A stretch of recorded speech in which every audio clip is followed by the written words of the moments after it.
Yo, yo, yo, what's up, y'all? It's your boy Big Mike in the building. Swish for real. Hey, we got these hats on, man. It's cold out here. It's getting warm now, but we trying to warm up. We're trying to do our thing, and we got a special guest in the house. Yogi, what's good with you? Where you been, man? Where you been? They've been looking for you, bro. Yeah, hey, listen, it's always a pleasure. First, I want to thank you guys for having me on.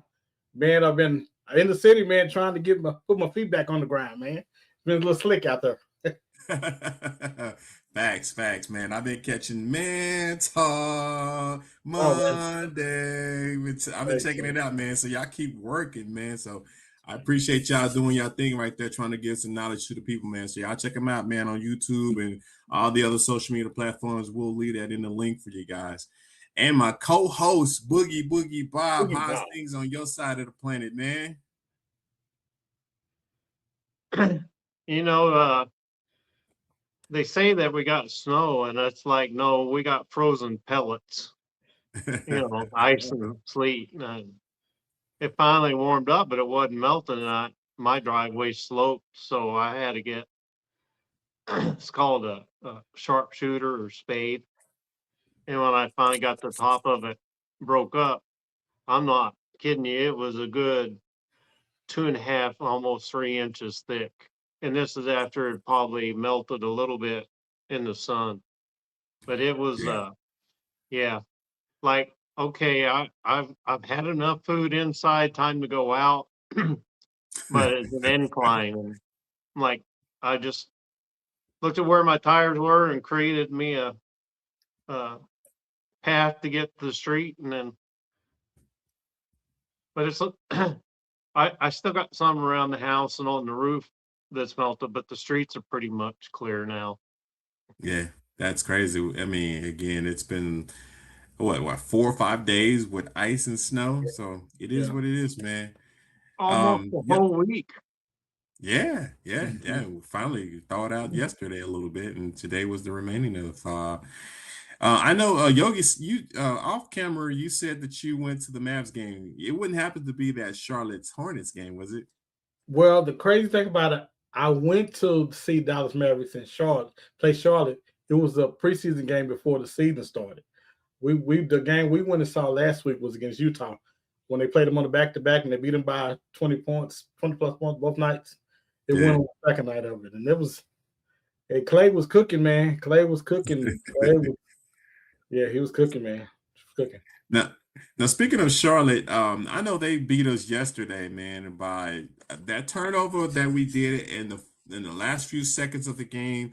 We're trying to pretty much Cooper Flag was trying to give it back to Nimhart, I believe, and then it got tipped by Knipple. Knipple goes down there and tries to make a layup and gets the foul from Cooper Flag.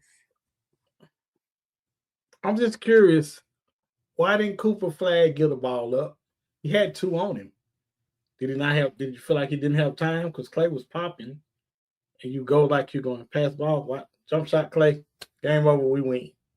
Yeah. It was two people on there. I'm just asking, what do y'all think? Y'all think he should have shot it?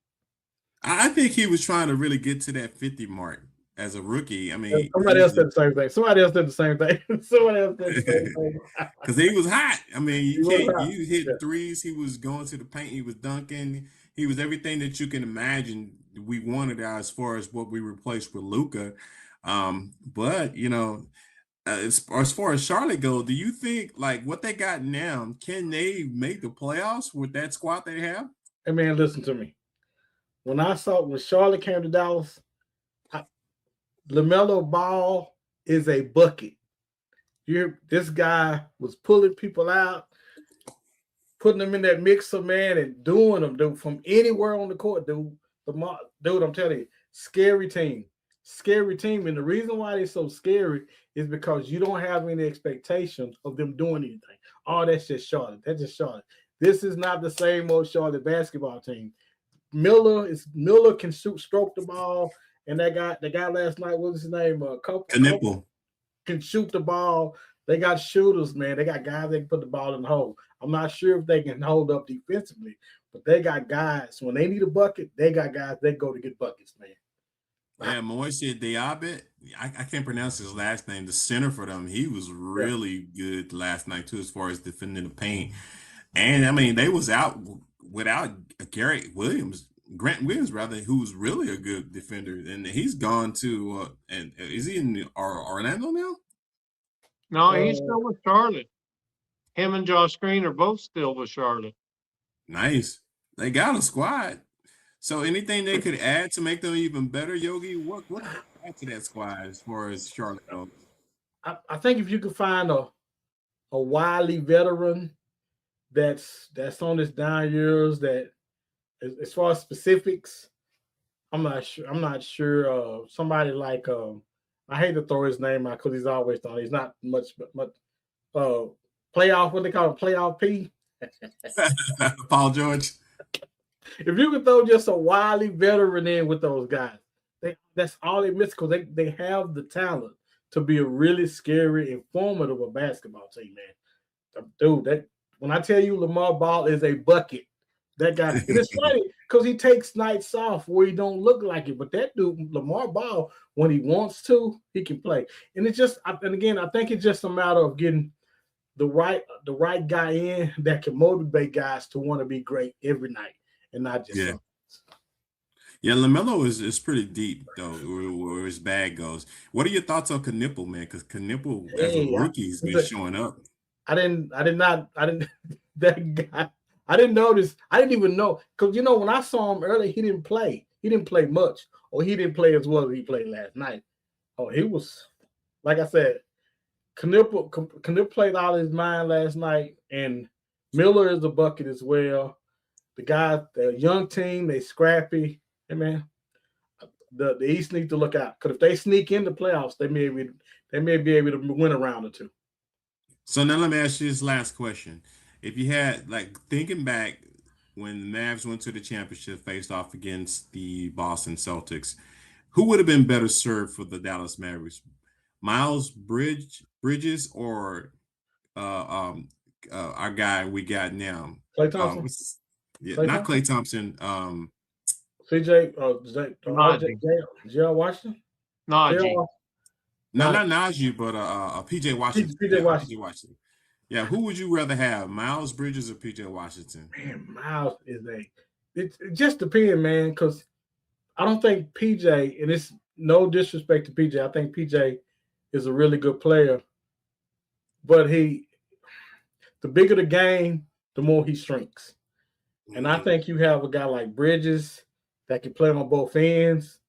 Man, that dude can defend anybody, man. And he gets after, dude. I think if you got him, dude, because that's what we should have got. I never thought about that, but that's great. That's a great point. If you get him, Mhm. oh bro, Luke got somebody to run with him because that guy can put, and he can also put the ball in the hole, and he'll guard the best player on the other end as well, man. That guy, yes, real guy. Yeah, It's funny. I remember how he started out. He was kind of underrated guy, kind of played the back. That guy got a chance to show his stuff. That guy can go, man.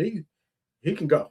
He can go. yeah. Especially he got more playing times with PJ coming to Dallas, so it Yeah. makes his role a lot better when it comes to Charlotte. So yeah, I think I don't know. In hindsight, you'd say yeah, I don't know because PJ was doing his thing, when we got to the He playoffs, was. but He was. because he played very well against OKC, they got us to the finals. So I don't But know he, but if I'm still looking for him against Boston. And every time he plays against LeBron, I know he never shows up against LeBron. And it's funny because me and my brothers had a running joke. Hey man, is that respect for LeBron or is that he's shriveling it up some? Because we really couldn't tell because for whatever reason his shot wasn't going in and he wasn't defending well. I don't think the guy in New York Bridges would be enamored by LeBron. I think he would be going after it. Facts. But if I swing it over to you, man, as we were talking about the games yesterday when Dallas faced off against Charlotte, um, looking at Charlotte play against Dallas, do you think they have an opportunity to sneak themselves into like the eighth or the ninth spots to even face off to even be able to participate in the playoffs for this year? Well, before I answer that question, I want to tag on to what Yogi said because I think I had mentioned in a previous broadcast the bigger the stage, the smaller PJ gets. He shrinks. I thought I was the only one. But No, dude, he you're not the shrivels only up. one. And I was telling people he was supposed to be our third best player, and you didn't even see him. You know, Kyrie, I let Boston fans get in his head, but PJ completely disappeared in that series. Mm, He does show up against Oklahoma, and you've been saying this for a long time, Big Mike. We wish he was more consistent. yeah. So, yeah, I mean, I swear, as Yogi was talking, a thought ran through my head. It's kind of like Rand Wild Dog was here. I swear, Charlotte organization and the Mavericks organization traded for each other. It's like we become the dysfunctional Hornets and they became the organized Mavericks. Sorry, I just had to get that out there.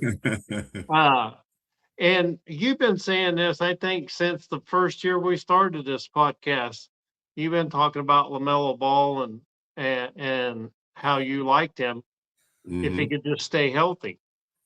And Yeah. so I think that's it. But here's what, to answer your question, here's what I wrote down. I think they're a top 6 team now, even without a trade.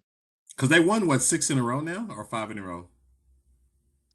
I don't know how many in a row they won. The way they play and the way they're coached and their starting five, that they're a top 6 team in the East. I have them going to the second round of the playoffs. I have them getting by the first round. And Con Knipple, the roommate of Cooper Flagg at Duke for 1 year, Hmm. he's the real deal. He's the first rookie to make 200 3-pointers in his rookie year, and we're only halfway through the season. That's Uh, crazy. the guy is just the guy can shoot the ball. I mean, you want a young Klay Thompson, that's Con Knipple. And All right, games. Yeah. even in 5 the games in a row. Yeah. even in the NCAA tournament, they kept talking about Cooper Flagg, and I'm sitting there looking at Knipple, and I'm like, I like Knipple a little better. I didn't know much about Yeah. Flagg, but He they was were a in the splash. Final Four. He wet. Yeah, he just is a buckets. They also got a good core group. They're hungry. That you can tell they're hungry. They want to win. They've been losing for a while, and Hmm. LaMelo being healthy is kind of added to that. He doesn't have to do everything anymore on that team, so he can take a play off or take a game off, and they still survive. They couldn't do that before. Uh, to tell you, I mean, Grant Williams and Josh Green are not even consistent rotational players on that team. Josh Green got he's at, I looked this up this morning. He got 5 minutes against Dallas last night, and his season average is 4.6 points a game. That's from a guy we drafted in the first round when we could have taken Tyrese Maxey or Sadiq Bey and several others, but this is a guy that was like our 6th, 7th best player on the team that went to the finals. And Hmm. he's not even in the rotation for Charlotte. So they got a great core group, and they're young. They're all on about the same timeline. I don't know what their draft capital looks like, but that Diabate, Mousse Diabate, is the Hmm. center. He's like a vacuum cleaner on the boards. He can jump through the roof. I liked what I saw last night. We were predicting about the surprise teams, and I said I didn't know why at the time, but I was talking about Chicago being a surprise team, and you could throw Charlotte. I don't think anybody is expecting Charlotte to do this year. Yeah. Yeah, So the coach, Mr. Charles Lee, he actually won a championship with the Bucks, and he won a championship with the Celtics.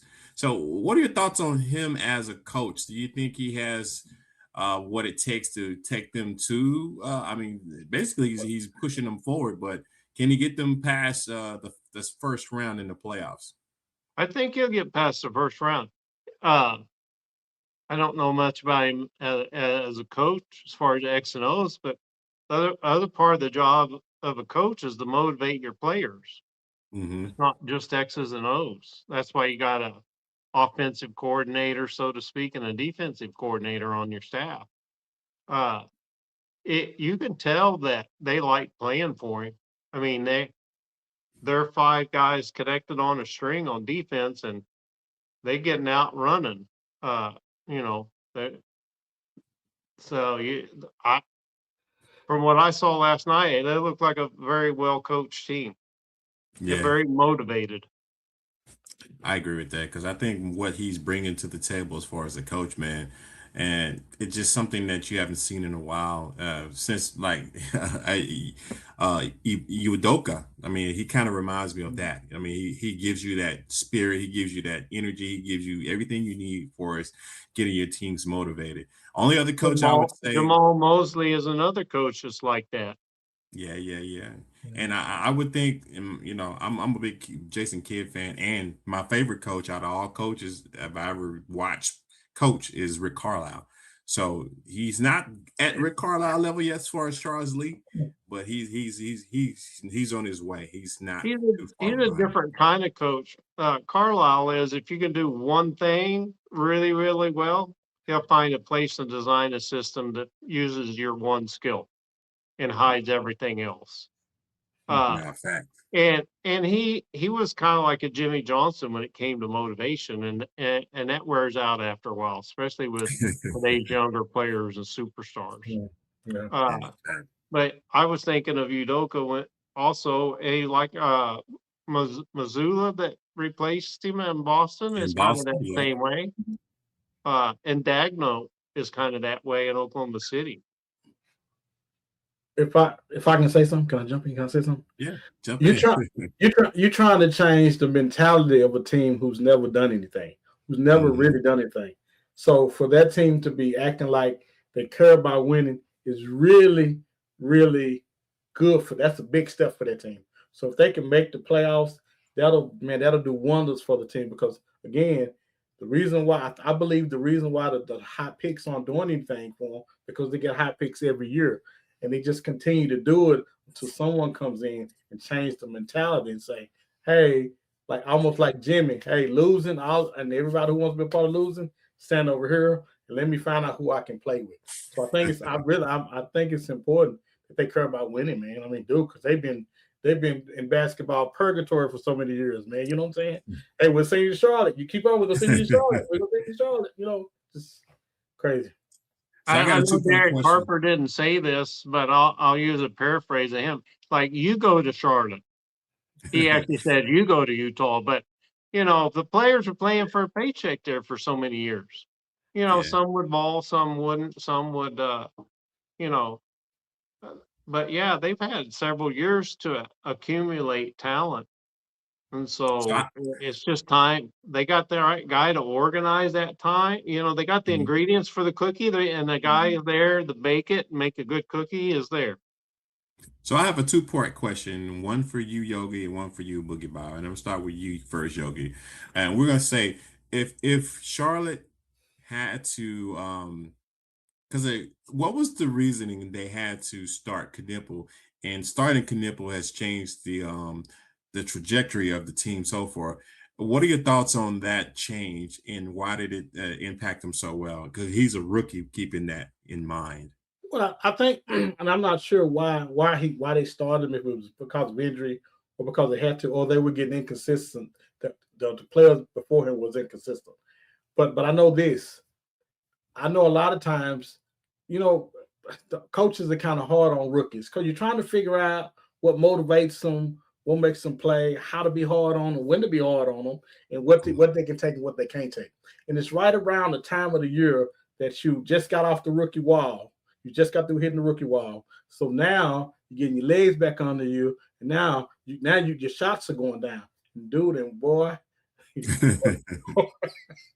And so I believe they were just waiting for him to get past the rookie wall because you weren't gonna get nothing out of him prior to the rookie wall.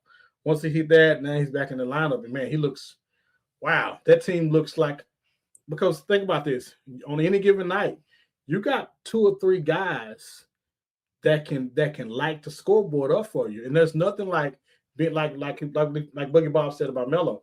I don't have to do it tonight. Oh, he got it because he had it cooking. And because again, I'm telling you, Melo is a bucket whenever he needs to be a bucket. And if you can take some pressure off of him in crunch time, you give Melo the ball when we really need a bucket. Man, that team is going to surprise a lot of teams, and people are not going to want to deal with them because of that rookie in that start lineup. Yeah, that is a great lineup. What I like to say, Yogi, is they fold like a cheap tent. And that Charlotte is not going to fold like a cheap tent. And that goes to my second part question.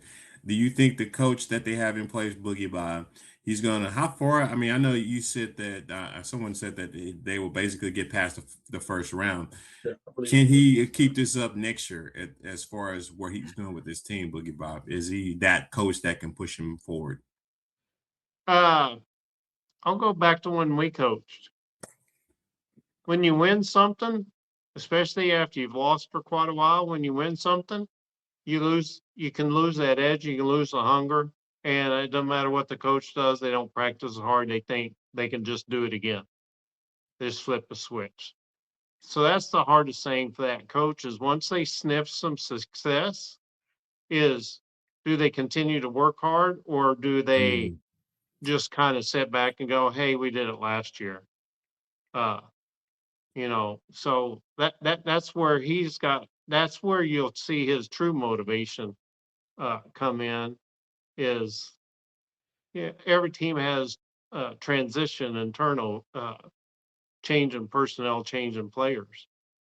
So to get Bridges and Brandon Williams and LaMelo Ball and Concanipo to have them in the offseason work to get better, then he'll be that's when you see the next stage and next plateau. Gotcha. Now we're gonna move on to the next topic and running back on to the next stage. The NBA has a identity crisis when it comes to players who they want to be the face of the NBA. And that's another stage that you need to cross over because there's really no one person right now that can really say, I am the guy that the league should follow. And it's back when you have the Bird and Magic days, and then you have the Michael Jordan days. Yogi, we're going to talk about Anthony Edwards and Luka Doncic as far as the face of the NBA. Which one of those two players would be a better fit for what the NBA is doing? I have my thought who could be should be the face of the NBA because of financial reasons, but what are your thoughts on that topic? Okay, I'm sorry. The question was, who do I think should be the face? Correct. If not those two, then who? This kid has worked his butt off, and he's been traded. And I think Shea should be the face. And I don't understand why Shea is not getting the notoriety because he's a foreigner, but yet they're trying to hand it to Luka. I don't understand it. Luka is still a foreigner, and I thought it was about because they represent the NBA brand, and you will want the best people for it. It's funny because I think that Ant-Man is a great talent. I just think, and I hate to say this about him, I do. I'm just not sure the elevator goes all the way up. Or he's immature. He's still immature, too immature for it. He has all the athletic ability, and his game is really coming on lately. And his team seem to be better. They're building a better team around him. I just don't know if between the ears, man, he has what it takes to hold a mantle and represent the league like the league's going to want to. Because I'm going to tell you, you're going to have a tough time replacing LeBron. LeBron was squeaky clean.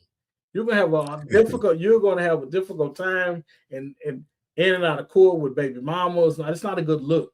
of course, yeah, he paid for it. He did something that we can all laugh and talk about. But that's not a good look for the league. That you have no regard for kids, and I'm not going to be raised, and I'm going to pay. That's, you know, and Luka, I don't know what it is about Luka, but the Mavs trading him doesn't look good on his resume. So which means there may be more to it. You know, I'm a former manager of a company, and I know most of the time when there's underlying talk about employees, I know we can ignore it and say, well, but they seem like they're a really good worker until they're on your team. And once they're on your team, you realize, oh, this is why you hadn't been promoted. This is why you're not leading. This is why I just think there's some underlying things going on with Luka that I'm not so sure about him yet. It's funny, he was here. I thought he was the greatest. I thought it was him. And I still think a phenomenal talent. And I don't know if it's maturity or something, but it's something with Luka that he's not yet locked in yet. I think my MVP would be Shai Gilgeous. All right, so if you had him to be the face of the league, that would be who it is, Shai Gilgeous. The way that team, the way the guy goes about his business, and you know what? He's the anti-league. He don't shoot a lot of threes. He will kill you in between the lines. That's not the league. The league don't. That's not exciting. He goes down and will wear you out. And he has a better game. Think about this. The guy last night that played in Toronto, DeRozan, had a game-winning shot where he's deadly, and he missed last night. I bet Shai ain't gonna miss that. I bet if you give Shai's gonna put that chicken wing on you, knock you off. Now we're gonna put PJ Washington on him. PJ Washington, first of all, is gonna be hanging out in the corner somewhere because they're waiting for it to get a steal so he can get the ball over there in the corner so he can shoot his shot. He's more concerned about that than anything else. But I'm telling you, Shai, listen, I'm a Mavs fan. I hate Oklahoma City with a passion. I hate them because they're so good. Yeah, because they are really good. They're young, and they take on the characteristics of their leader, which is Shai, and that's what the NBA leads. And that guy is an assassin. Gotcha. And last one, I want you to answer this question: if it was between Shai and Wembanyama as far as the face of the league, who you think the league would pick? Oh. That ain't fair, man. Oh man. Wembanyama, oh my God, that dude is phenomenal. He's phenomenal. But is he cheating though? He's 7'5". Is he cheating though? Dude, because y'all see the game against the Mavs. He dismantled the Mavs by himself. He had the Mavs. I've never seen one guy take apart a team where they didn't want to play anymore. Like they literally we can't do nothing with this guy. Anthony Davis said after the game, they are cheating. There should be a height code in the NBA. Really? Because everybody's thinking it, and then I guess I'm not asking, but Wembanyama by far. Oh, guy's phenomenal. That guy would take your heart out and dunk on you backwards without even jumping up off the ground. Phenomenal talent, man. And the way that team surges, let me tell you something. When they lost to the Americans and he started crying last year for the Olympics, I said, then America is finna catch hell with this guy because this kid don't like losing. Dude, as much as I love Oklahoma City, with what they've done with that team they've done. Oh, but that boy, Wembanyama, that skinny, long rascal right there. Oh, come on, man. It's not even fair. It's not even fair. It's Wembanyama by leaps and bounds. Because that's too. Wow, that guy's phenomenal talent. Phenomenal talent, man. Wow. Boogie Bob, Anthony Davis, Luka Doncic, rather, are actually kind of the talk of the town when it comes to being faces of the NBA. What are your thoughts on who should be the face of the NBA as far as what we're doing in current value of the NBA? Neither one of them. I agree with Yoggi wholeheartedly. I had SGA or Joker. And I can tell you why, Yoggi, that he don't get the press. It's a lot like Dirk didn't get the MVP when he deserved it because he went about his business and he was quiet. He wasn't flashy. And you remember later on, once he got the MVP and championship, he started sticking out his tongue when he'd make a three. It's more demonstrative. you know. And to your point about Luka, I said this after the trade last year. I said when he's on a different team, you see their flaws, and everybody knew he griped at the referees, and that doesn't endure him to being in the league. And they're trying to do commercials with him and Gatorade right after he went to the Lakers and several others. But he's a highlight reel. He's a highlight reel, and he wants the applause. He's almost 180 degrees from Dirk. He's very demonstrative with his emotions and what have you. And SGA is like, he don't care for all that. He's like, I got a job to do. I go about my business, and he's pleasant in his interviews, but he is not seeking the media or the fame. And when they're looking for somebody that to be the face of the franchise, you got to remember LeBron was like gold child until he had a ESPN special. I'm taking my talents to South Beach, and the league hated him for 3 or 4 years. Kobe was the face of the franchise, and then Colorado gets falsely accused, and they hated him for a couple of years. But if you go back through the only guys of all those that you're talking about is Bird. Bird, like I let my actions on the court speak for myself. That was Bird's mentality even in college. He goes, he wasn't real. He might give you the occasional, point your finger or wag or something. But Bird was pretty low key. When Magic was just the exact opposite, smiles and publicity and all that. And that's what the league's kind of looking for. You see, State Farm's already got a commercial with Cooper Flag and a jersey swap. Stop. You say Bird was low key. Nobody talked more trash than Bird did. Bird talked trash Bird talked trash to everybody. Hey, he delivered. That was on the court. That was on the court. Okay. He was low off the court, and in interviews, he was low key. He's going to kick your butt on the court, and he's going to tell you he's going to kick your butt. But that's what I'm getting about is off the court, he wasn't flashy or seeking publicity. On the court, yeah, he was every bit the showman that Michael Jordan was and Magic. But he just, even Michael Jordan, it was, hey, money, it's got to be the shoes. No, Morris, it's not the shoes. Money, it's got to be the shoes. Bird had to do that commercial with Magic Johnson about the shoot you for a Big Mac before he came out of his shell.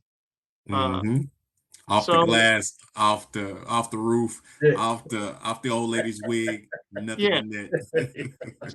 So the league is looking for two things: somebody they can sell their product to, who the young kids identify with. That's why you saw Stephen Curry jerseys or LeBron jerseys were number one for over a decade. Well, Luka was number one last year. I think this year he's running like number 2, but he had the most votes. So it's like, what are the young kids are emulating? And that's the player that will be the face of the league is who are they emulating? Who do they want to be?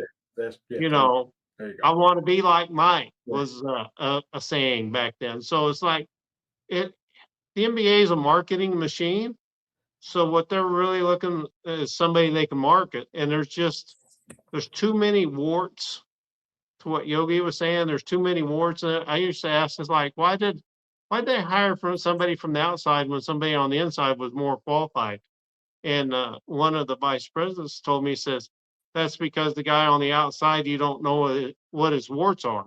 He has them, you just don't know what they are. The person that doesn't get promoted from the inside, you know what their flaws are.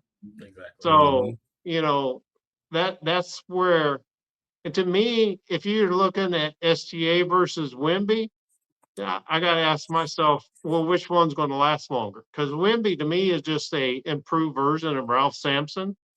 He might have a really, really short career. Right? He might, great like point. Yao Ming. Great point. Yes, that's because there's no way his body can hold up. There's no way everybody can. Yes. Yeah, you won't know, but I mean, if you're going to hang all your marketing and press on the league, you got to be absolutely sure it's somebody you think's going to be around for quite a long time. That's a good point. I hope so. I mean, I love Ralph Sampson. He was playing when I was in college. But it was a year after he left that they finally made the Final Four in Virginia. But Wemby reminds me a lot of Ralph Sampson, just an improved version. Really? Yeah, Wemby got some handles though, so he Yes, really like yes. Well, I England know, out there. but he knows how to dribble low. But I mean, Mark Jackson and a couple others were talking and said, "You're 7'4", just grab the ball, turn around, and shoot." Mhm. I mean, how long it took Kristaps Porzingis to realize all he had to do was catch the ball above his head and turn around. Wasn't nobody gonna block it. Well, you got to be on the court long enough to realize that, though. Yeah, Exactly. Kristaps wasn't on the court long enough to realize that, though. yeah, they gotta stop shooting a lot of threes as far as big men go. But hey, it is we changed the league, not us in general, but they changed the league to But fit what's now we current. already talked about a guy that kind of fits that bill. Con Knipples breaking records Stephen Curry set. Mm-hmm. If he has another 4 or 5 years like he's going now, then everybody's going to have a Con Knipple jersey. Okay, that's true, but is he as great as he seems, or is he just benefiting more from what? It seems like the younger people are benefiting more from the NBA change to what it's going to now than what it was maybe 5-10 years ago. Because it's more it's more offense, a lot more offense now than it was. You don't think? Yeah. Am I crazy? Am I cutting my way off?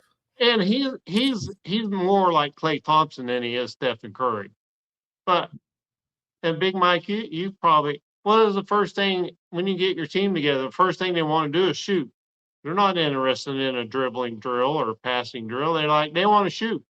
And you give them a water break, they're over at the basket shooting baskets. Yeah, it's rare that I had one player that really want to work on his low post game. He ended up going to North Texas, and I was like, okay, so he really got it. He was really good too, and his name was Cedric. What was Cedric last name? Cedric Walker, I think. He was a pretty good kid, man. Speaking of 3-point shooting, there's been some really good 3-point shooters throughout the ages. And the 80s, the 90s, the 20s, and the 2020s has been some years where there's been some really key players. So we look at the 80s, we had players like Larry Bird, Dale Ellis, Craig Hodges to make Mark Price. You think of that? I heard Dale Ellis' name last night. And I thought, man, that guy could shoot. Dale Ellis could shoot the ball, man. Yeah, for real. And then the 90s, you had Reggie Miller, Glenn Rice, Dennis Scott, Mark Price again. The 2000s, you had Ray Allen, Kyle Culver, Peja Stojakovic, Steve Nash, which was a boss. Mike Miller, definitely. And then in the 2020s, you got your Currys and your Steph. I'm sorry, Curry, Clay, and James Harden, Cal Culver. Those guys were hooping and balling out of control. Boogie Bob, in your estimation, let's talk about what's going on with the best 3-point shooters from those eras. Who do you got? I know you got an extensive list of things to talk about. Let's go ahead and jump right into it and tell us the best 3-point shooters in those eras. Well, Klay Thompson just passed Damian Lillard. Mm-hmm. And I think Damian, once he gets healthy, will probably pass him back. But what kind of flew under the radar is Kevin Durant just snuck into the top 10 on 3-point shooting. When he came in, he had great range. But current players, I basically have two that I listed: Stephen Curry and Damian Lillard. Dame Dollar, Dame Time, Logo Lillard. I mean, when they start giving you nicknames because you can shoot it from half court and make it half the time, then that's something. The shot he hit over playoff P, back by the concession stand. Long before night, he was like, bye-bye, pack them up, you're going home, bye-bye. And it's funny because before he shot it, you knew it was going in. And I'm thinking, Yeah. he's standing by the concession stand, and you know it's going in. Yeah, and if you notice, Yogi, Wow. the defenses now are starting to pick up. It's not really a full court press, but somebody's picking you up at half court now. They have to. They have to. They have to. Yeah, they have The game to. is going, yes. Because even if it's 2 seconds on the clock, the pass goes into somebody at the half court line and they heave it. And you know, they practice at it. It used to be a trick shot, but nowadays that's just so yeah, you got to pull your defense all the way up to the half court line, which is a lot of spacing. But yeah, current players, I Stephen Curry, some people call him the greatest shooter of all time. I'm like, that's a Barry Sanders versus Emmitt Smith conversation. Nobody wins. You can throw out all kinds. But him and Dame Dollar, Logo Lillard, those are the current ones. In the past, Mike, you already named it. Bird, Ray Allen, Reggie. And Ray Allen, people forget this. They made a movie, and he was the star in the movie. I don't remember the name of it. He got game. He got game. He got game. Spike Lee joint. Yeah, he got game. Yeah. And then had Denzel Washington as his dad, right? Sure did. Yeah, sure did. Mm-hmm. Yeah. So let me ask you this question, Boogie Bob. If you had to bring a player from the 80s to the current NBA, Larry Bird, Dale Ellis, Mark Price, Craig Hodges, Danny Ainge, which one of those players would be a phenomenal three-point shooter? Because I know Bird, he didn't really like shooting threes, but he was very efficient at it. But who would you bring forward? Oh, I'd take Bird. I wouldn't even think about the others. I'm like, y'all can be my bench player. I'm going to take Bird. On that bench, you know, there's more and more come out of the player. Even Bird, after his career, he didn't promote himself, and it's too bad that he had a back injury, couldn't play longer. But they do interviews with Gilbert Arenas and the podcast, and they talk about Bird. He said, and Casey Jones, I think, was the coach's time. He says, "Here's the play. I want you." And Bird just said, "I don't care what the coach said. You feed it to me. I'm going to go over here and I'm going to shoot it." And he walked on the court, told the player, said, "They're going to go over here. They're going to pass it to me. I'm going to go over here and I'm going to shoot it. And there's nothing you can do about it." I remember that. And he went over there and it was boom, just like you said. Like, people hated to cover him as much as they hated to cover Michael. So you know what's crazy though? When you look at his history when he started playing basketball, he was a farmer. Basically, lived on a farm with his parents, and he shot at one of those regular old hoops that was hooked up to the barn.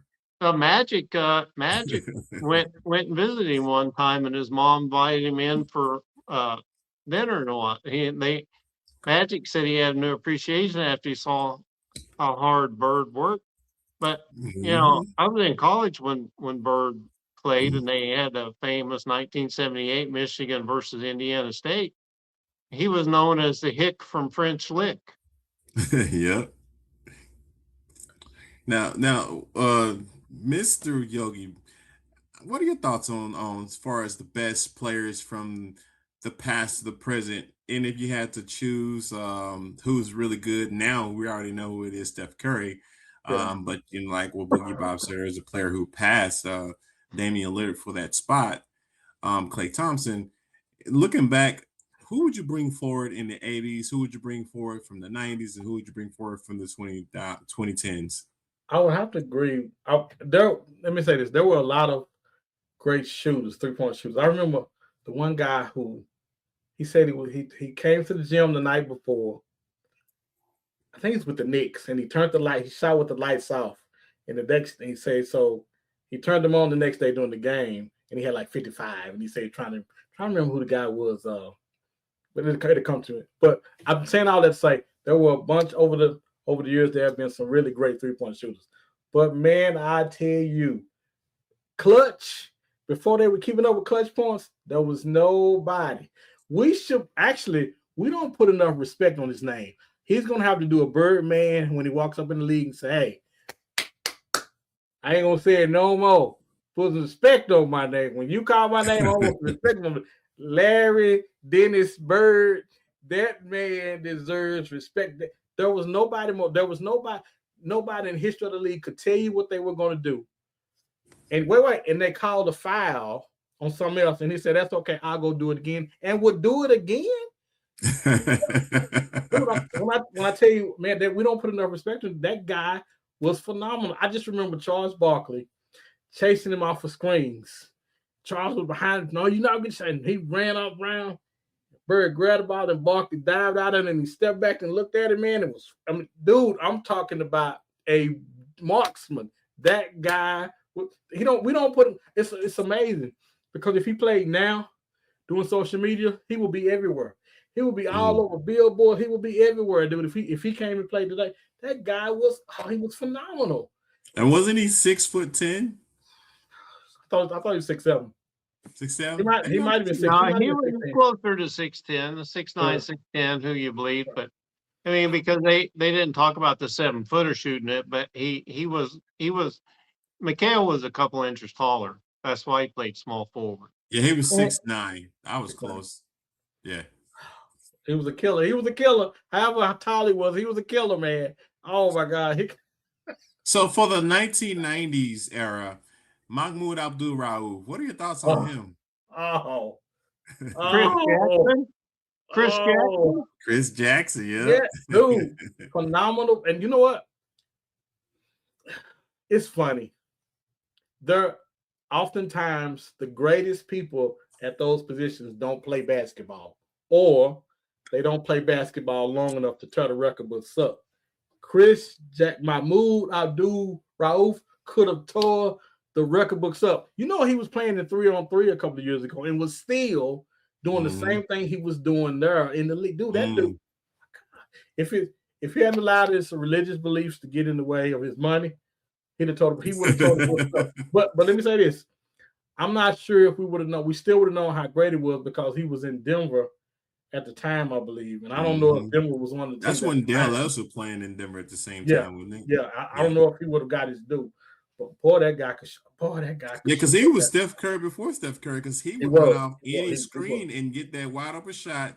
That guy put the ball in the hole, man. Wow. He was also the first. It wasn't a quarterback for San Francisco. He was the first one to kneel or not. He faced away from the flag when they played the Star Spangled Banner. Got him in trouble. I remember that. I remember they made such a big deal out of it at first. It was funny. The NBA didn't know what to do when he turned his back on. They didn't really, it was unprecedented at the time. And it was not a good look, man. Not a good look. There's another guard. He wasn't a 3-point shooter, but people that along with what you described, Chris Jackson, is white. They called him White Chocolate. Oh, you talking about Jason Williams? Jason Williams. Jason was nice. He was nicer with his. You know why Jason Williams was gonna get his due in the NBA? Because he was almost like a street baller. He was the closest version to a street baller that the league wanted at the time. He was N1 at the time. Oh yeah, yes, that's exactly what. Oh my God, the passes. Boy, I remember. I loved him in Sacramento. He was nice with Chris Webber. He was nice. Oh man, he was nice. That team was nice though. He had a nice team, man. Another note on him: he actually went to the same high school with Randy Moss. Yeah, I heard that. So let me ask you this last question: what would Reggie Miller do in the league right now? You think he'd tear it up? I don't know why he wouldn't. They have more freedom, and they not. You can't hand check. So guys can come off the screens, they get open looks. And Reggie was crafty enough to throw the leg out, to do things to get him calls. I think Reggie will be probably more successful than he was when he played. Now, especially with the rule changes. Now it's made for that. I think Reggie would definitely take advantage of it. Right. And then with Steph Curry being who he is, would he be competitive against Steph Curry? Would they be neck and neck, or what would that look like? Man, I don't know if anybody has the man. What Steph did in the Olympics, dude. I was watching the video of him today. I just don't know. With all the guys, I mean, you talking about pressure, dude. You talking about, dude? That dude is unbelievable. You just, it's something when a guy shoots. I never forget playing. I played when I was younger, and I would do everything I could to stop this guy, and he hit the basket, and you just gotta look at him like, I can't do nothing, dude. Again, on stage for the world to see though. I don't think there was a bigger stage, and that guy killed it, dude. And I think that's what makes Steph the greatest shooter of all time, not just because of the records, but because when it's crunch time and you need a basket against anybody, that guy's what you saying? And he had a great supporting cast to get him open all the time. That system. And I think compliments to Mark Jackson for putting that system together. Just what Steve Kerr did enhanced it because he brought a more of a championship level thought process. But not saying that Mark Jackson is not a champion, but in the thought process, Steve Kerr took it to another level. What are your thoughts on that as far as what Mark Jackson brought and Steve Kerr took it to the next level? I think sometimes the guy that designs the car is not the guy that's going to necessarily get credit for it. I think it's going to take somebody else's ingenuity to kind of come in and say, "Well, that's good, but put this here. Let's get Draymond Green in here. Let's get him." And you talking about somebody who's perfect with Steph? Draymond Green will rebound the ball and turn his back to the basket to try to run a screen for. I mean, he's perfect. That guy is the perfect piece for that particular team, and for them to do what they did with him was perfect. I don't think you could have put nobody else in that spot. I want to say he was coming off the bench at first, and they moved the guy. Yeah, all of us starting. And they moved him starting out, and I think it was a wrap after that. And they were competitive every year after that because that guy was going to make sure him and Clay got their shots and the wide open shots at that. And Clay and Steph killed it. Oh man, what you talking about, man? Whoa, what you? So Big Mike, you were talking about Steve Kerr. He was a pretty good 3-point shooter himself on those Bulls team and the Spurs team and the Paxson brothers. Also, with the Chicago Bulls, he was a good 3-point shooter too.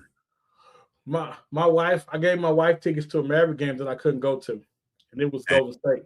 You didn't call me. You I didn't know you at the time. It was Golden State. It was Golden State when they were finna start winning. So my wife calls me at halftime. She said, "Honey, who are these guys that's not missing?" I said, "What do you mean?" She said, "This Golden State team, I think, they are not missing anything, and they've been up by 25 for the last quarter." And I'm gonna tell you, you knew Golden State had something special with what they had. I think again, Mark Jackson put it together.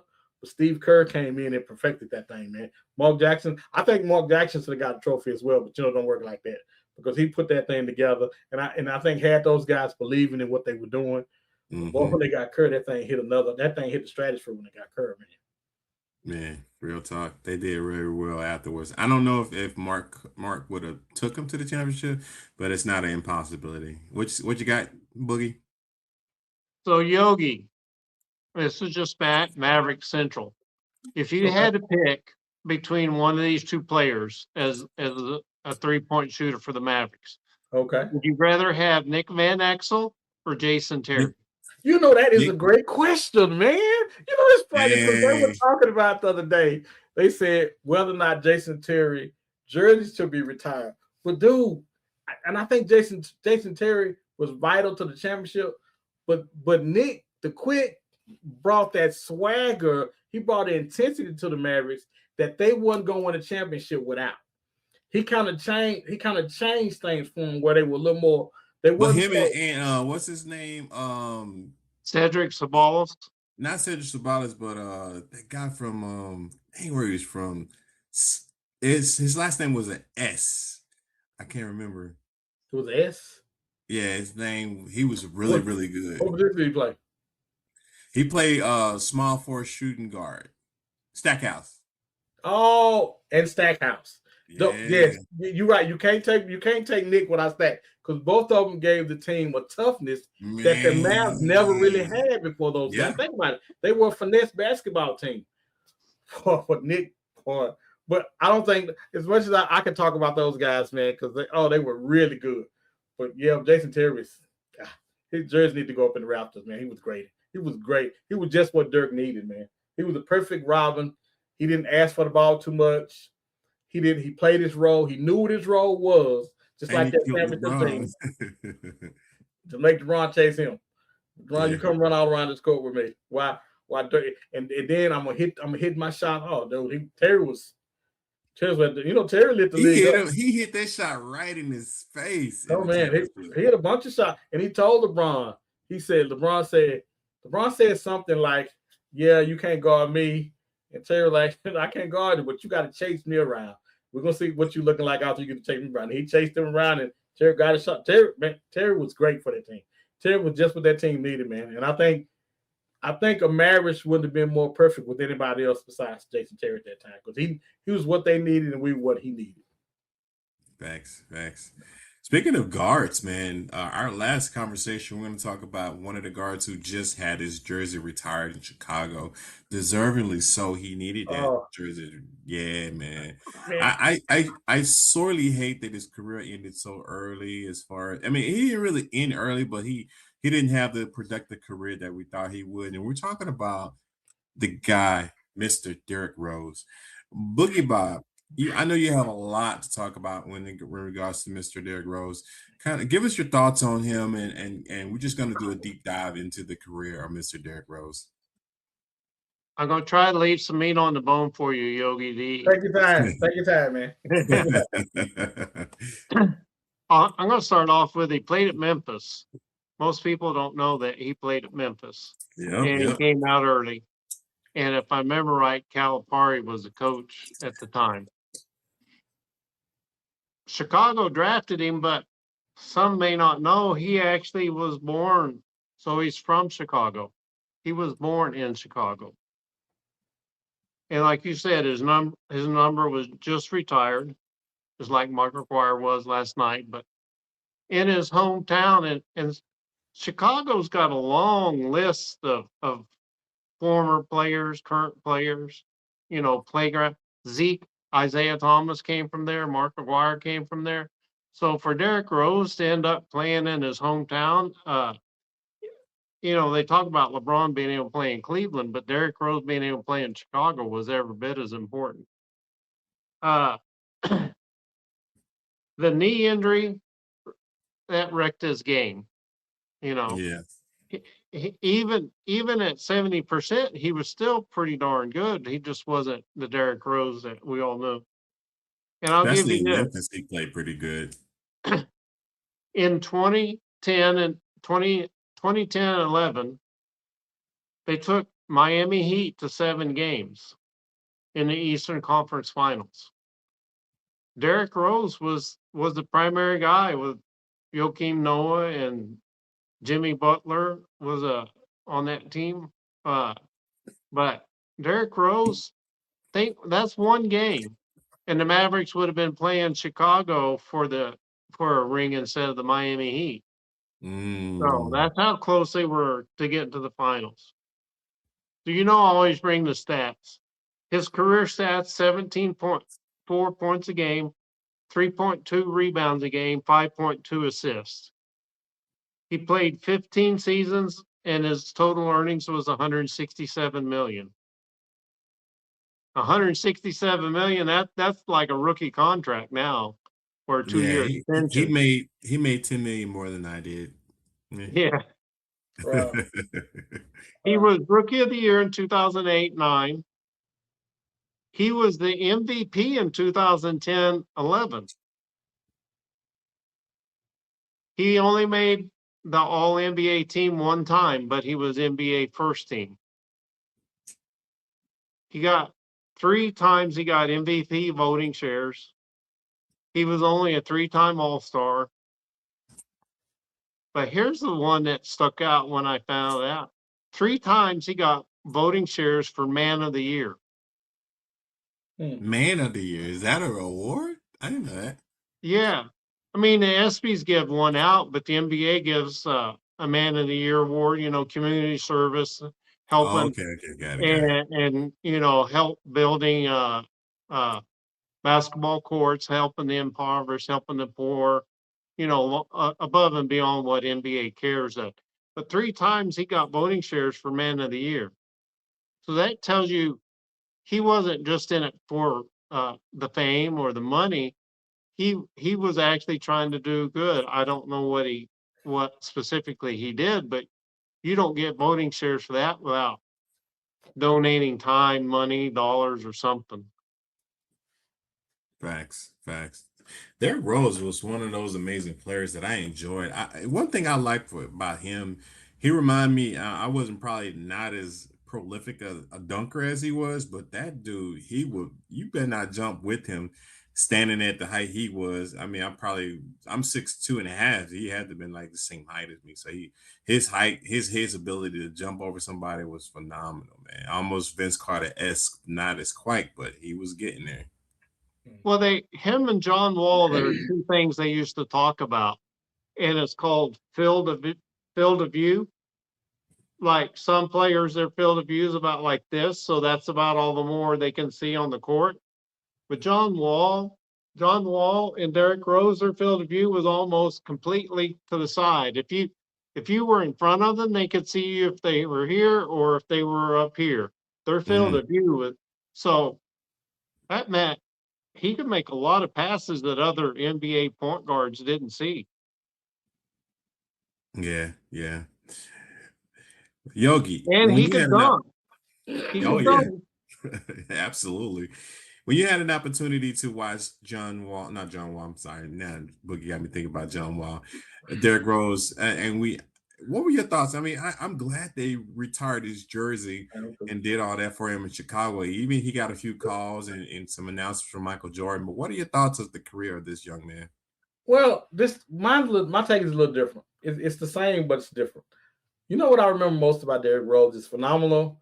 I remember him and Rondo going fighting, him and Rondo going back and forth because Rondo was a really great point guard, and him and Rondo were going back and forth in the playoffs, man. I remember thinking, who is this guy? Because he was giving Boston the business, man. Mm-hmm. But that's not what I remember the most about it.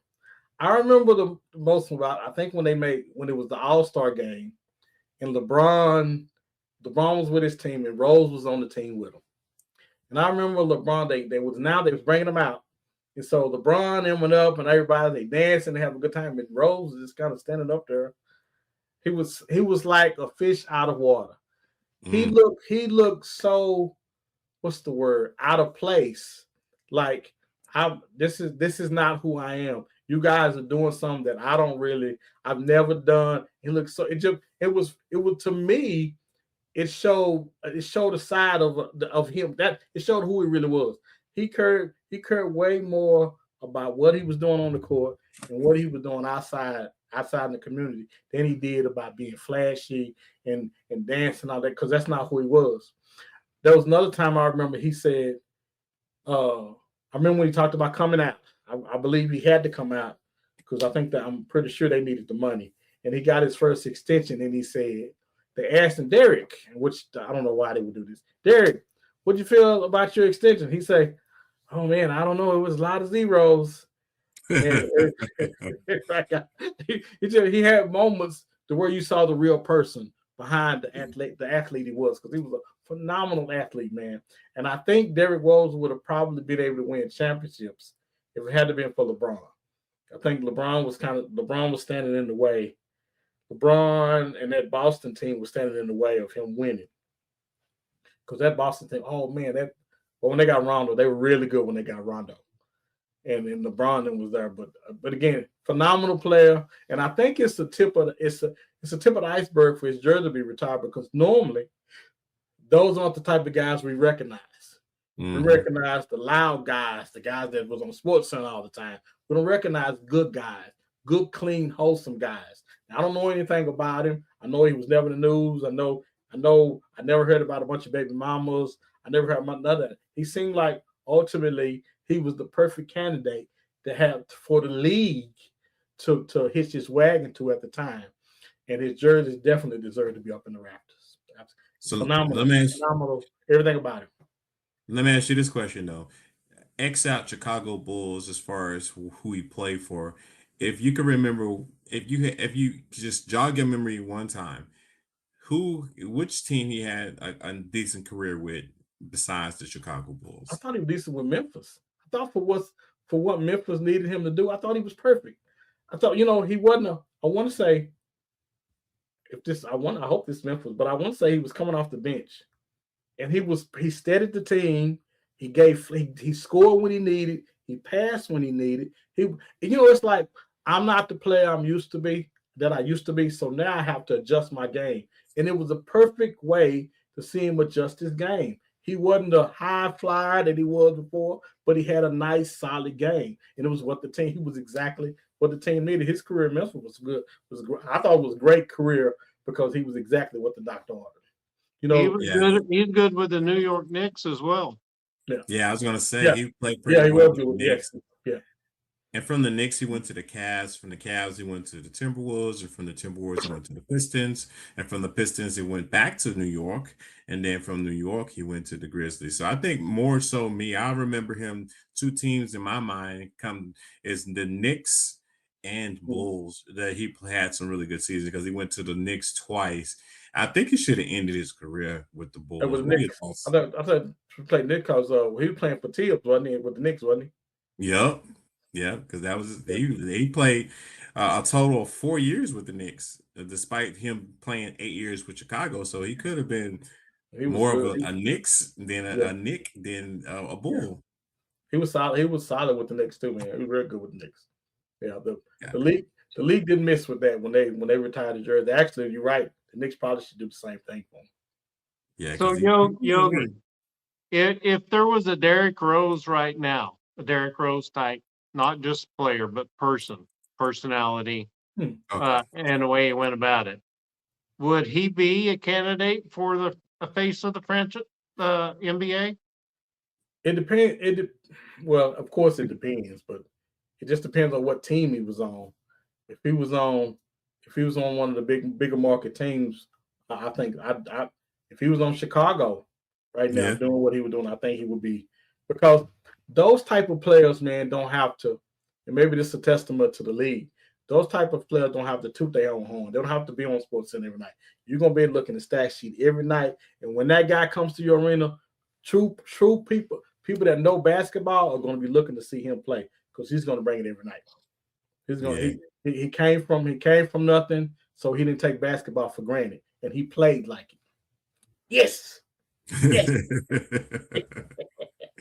Yeah, I can celebrate his career too, man. I wish he wouldn't have had that injury because him playing in Chicago and being there and also to add to that answer what you just stated, Yogi, I believe he would have probably been really beneficial to be the face of the league if he would have stayed healthy, especially back in that time because there's a lot of good players. Even LeBron probably would have attested is that Derrick Rose at 6'3", I looked at his height. He was phenomenal, man. Yeah, he It's was. nothing the character, his personality, everything about him spoke quality, spoke wholesome, spoke about him being a good player and a person in general. So yeah, I think if I was the league, I would have probably put a little bit more chips on that side of the board to see if we can kind of keep the league flourishing with this type of personality. You know Especially, who? especially with all the gambling issues going on Oh yeah, between the college and the pros and the referees and all that. yeah, it's A like that. clean cut, not get in trouble, not on social media, no low publicity type person, but shows up with his lunch pail and goes to work every day. The league needs that kind of face now. You Uh, know who? You know who we talking about that we don't know we talking about? Is Shay, we talking about Grant Hill. right here. We talking about Grant Hill was lunch pail.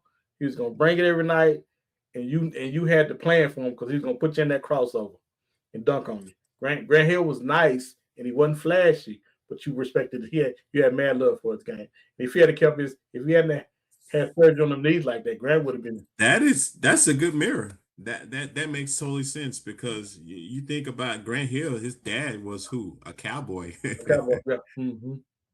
Calvin Mm-hmm. Hill. So, and I remember, and I could be wrong, but I think he went to the same elementary school that I went to, William Brown Miller, back Oh in the really? day. Wow. Yeah, You probably have to look that up, but I believe he went to the same elementary school I went to at the same time. Who, Grant Hill or Daddy? Yep. Grant Hill. Wow. Yeah. Yeah, Grant was phenomenal, man. Grant was phenomenal. Everywhere he went. On bad knees and all, he still was decent. Especially when he went to Phoenix. Remember that? Yeah, man. Yeah. Grant was nice, man. It just makes you wonder if he hadn't messed his knees up, how great could he have been if he hadn't messed his knees up, man? Yeah, it sucks too. Mm-hmm. I hate that, especially when you think of Antonio McDyess. That was one of my favorite players. Like, oh yeah, he was a beast. Remember, Damon Stoudemire. That dude was so nice, man. And boy, his knees were held together with duct tape, man. Mario Stoudemire too. That other Stoudemire. Yeah, true. Yeah, he was in Dallas. He came to Dallas. He is? Yeah, he came. He's not here now, but he came to Dallas. He played in Dallas. Yeah, he came to Dallas to play. Mm-hmm. All right, guys. So the show's been amazing, man. Man, Yoggi, thank you for blessing us, bro. We appreciate you. Anytime. Always. Come back. We love it. Yeah, we're gonna close it out. Boogie Bob, tell the people where they can find you at on these social media streets, man. Give them all your links and handles so they can catch up with you out there, man. You can always find me on Boogie Bob. I post shorts there, but Swish for real. Swish for real, baby. Always look out, man. He's growing. He has a lot of good content on his channel, guys. Go and check him out. He's always phenomenal, bringing you the stats. It's always, again, Swish for real. Swish for real. Yoggi, man. Thanks again, man. Audience. Thank you guys, man. Hey, man, thank you guys for having me on, man. I recently got a promotion from corporate America. Nice. They said, we no longer need you, sir. Now get out of here. Dang. Oh, Lord. It probably was the best thing to happen to me, man. It was probably the best thing to happen to me. Best thing to happen to me. I don't know. Now, where can they find you on the social media streets, man, so they can catch up? Oh, man. Monday nights, Man Talk Monday with my partner, the Thought Engineer. Facebook, what is it? Yoggi Lou, Facebook. Mm-hmm. Yoggi Lou for all my platforms. Also, I see everybody else working on with comedy DVDs, some good, some not so good. So with that, I'm going to start working on mine. So we're going to call mine John Yoggi 2026. So that means don't ask me when it's coming out. It'll be out in 2026. Well, I got one you can use on your channel. What you got? Husband said, you got to go with the flow here. Okay. I've got a private jet. Unfortunately, my wife has the rest of the jacuzzi. Huh? Repeat that. I have a private jet. My wife has the rest of the jacuzzi. I think they went over my head. Yeah. Is that a real? You hear me now, they realize later. I got a question. Wait. Is that a... No, it's not. Is that a fart joke? I'm trying to... Oh, it's a dad joke. Oh, okay. Okay. That ain't make sense. Oh, I heard one. The day said, what did he say? Oh, I can't remember. I'm gonna mess it up. Anyway, guys, you can catch me out on X, YouTube, Twitter, Instagram. I'm on all of that. Just type in Michael, M-I-C-K-L, Lampkin, poet-director, and you'll catch me on all those platforms. Shout out to everybody who's loving Swish for real. We appreciate y'all again. We're giving away free t-shirts. You leave a comment, just say t-shirt in the comments, and we'll connect with you and get you that t-shirt, guys. Swish for real, baby. We are out, guys. Have a great one. Y'all too, man. Y'all stay warm.